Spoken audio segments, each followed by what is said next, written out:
Here's your WNEM TV5 News Update. Good evening, everyone. I'm Meg McLeod. Here's a quick look at some of our stories tonight. A mid-Michigan woman charged in a deadly crash that killed a young woman from Millington. The Saginaw County Sheriff's Office says on November 16th, Caitlin Wiggins was driving on Birch Run Road in Birch Run Township when she crossed the center line and sideswiped another car, causing it to hit a Chevy Malibu head-on, killing 21-year-old Alexis Reitz of Millington. She's now charged with 2 felonies related to driving under the influence. Wiggins is due back in court on February 18th. A Flint man found guilty in the brutal assault of his family friend. Genesee County Prosecutor David Layton says in May of 2020, Derek Garner attacked the woman outside a home on Herrick Street. Garner was found guilty of 6 felonies and faces up to life in prison. His sentencing is set for February 28th.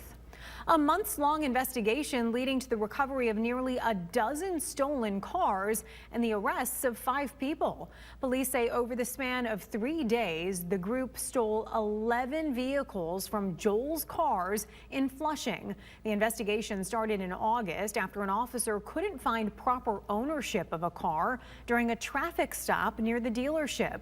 The car was impounded, and police later found out the driver had just stolen it from the dealership.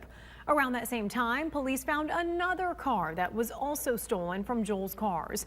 Police say all of the vehicles have now been recovered. The 5 arrested face multiple charges, and you can learn more on WNEM.com. Now here's Chris with your first alert forecast. Although not everyone saw precipitation today, those who did are now seeing that precipitation move out of the area. Your first alert pinpoint Doppler radar shows the snow is starting to move off to the south. Traffic-wise, we're doing okay locally as of about 6:30. But if you are headed farther to the south towards the Detroit area in the near term, well, things will likely be a bit more slow going. We do expect lake effects to move back into the area overnight, especially in the thumb, especially the eastern and central thumb as well. That snow will continue for the morning hours on Saturday before eventually tapering off into the afternoon. We'll cloud back up again tomorrow night, and then eventually another round of snow moves in on Sunday.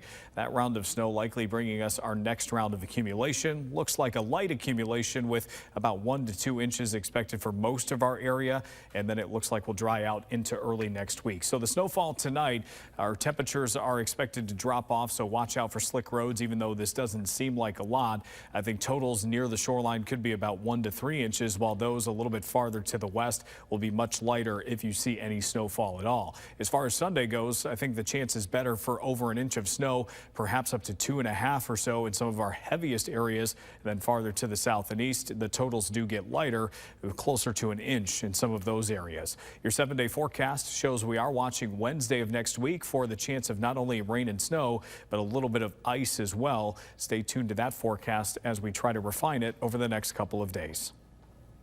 Remember to tune into WNEM TV5 on air and online 24/7 for the latest news, weather, and information.